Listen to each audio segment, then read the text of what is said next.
Hello mga mamis, welcome sa aming mini vlog. Eto nga palang video na to ay kahapon pa pero ngayon ko nga lang na-edit. Eto nga pala yung ganap ni Baby Elise nyo at nilalaro nga niya yung mic na hiniram namin dun sa kabila. Eto naman nga ako at nagmamaganda kahit sobrang haggard naman.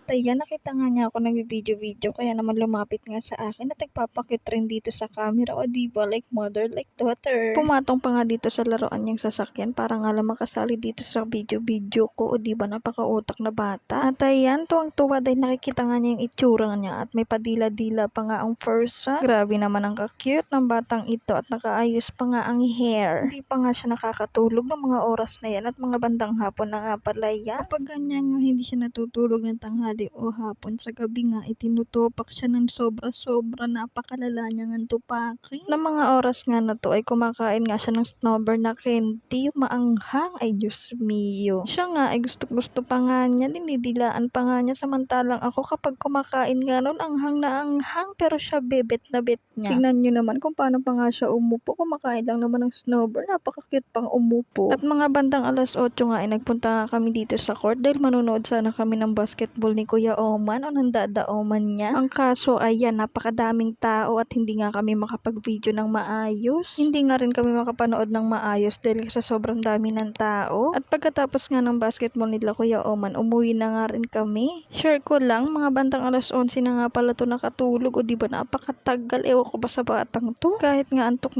na siya, hindi pa rin siya matutulog. Grabe magpigil ng antok tong batang to. Ayan nga yung pwesto ng higaan namin. Nasiksik na nga ako dito sa gilid at ako nga ay nakakumot dahil nilalamig nga ako. Samantalang siya ay yarn, chill na chill sa pagtulog niya at napakahimbing na nga ng kanyang tulog. Grabe na nga ang kakulitan nitong matulog mga marikoy dahil umaabot na nga doon sa may sahig. Magugulat na nga lang ako sa gabi at gigisingin nga ako ng lolo niya dahil nakita nga siyang nasa sahig na natulog. O diba, napakakulit na nga niya talagang matulog. At kakagising ko nga lang pala ng mga oras na to. Wala lang, share ko lang. Huy, grabe na yarn. At yan po lang nakikita nyo sa dibdib ko, hindi po yan ang nasa isip nyo dahil wala po siya dito for today's video. Charis. Makati lang talaga yan at kinamot-kamot ko kaya namula. Kaya wag kayong mag-isip ng kung ano-ano dyan. Isipin yung mga buhay-buhay nyo, wag buhay ng ibang tao. Char, lang nagalit ang person. Charis lang yun na. Siyempre, pagtayo ko, naghilamos muna ako at kukunin ko na ngayon tasa dahil magkakape na ang person for today's video. Kaya ayan, kukuha na nga ako ng aking kutsara. Kukunin ko na rin yung kape.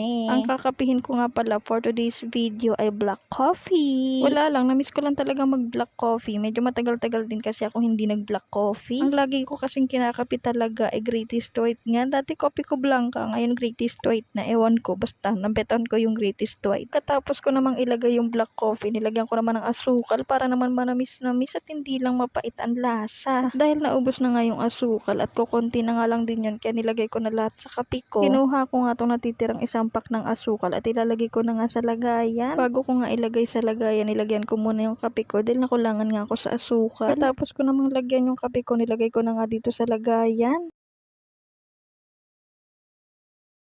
Pagkatapos ko namang ilagay yung asukal sa lagayan, minekos-mekos ko na nga tong kape ko. Dahil kapeng-kape na nga ang mima nyo, kaya naman ayun, for the kape nga ang person for today's video. At nung mahalo ko na nga, ayan, tinikman ko na nga kung ano nga lasa. Syempre, timpla ko to kaya masarap.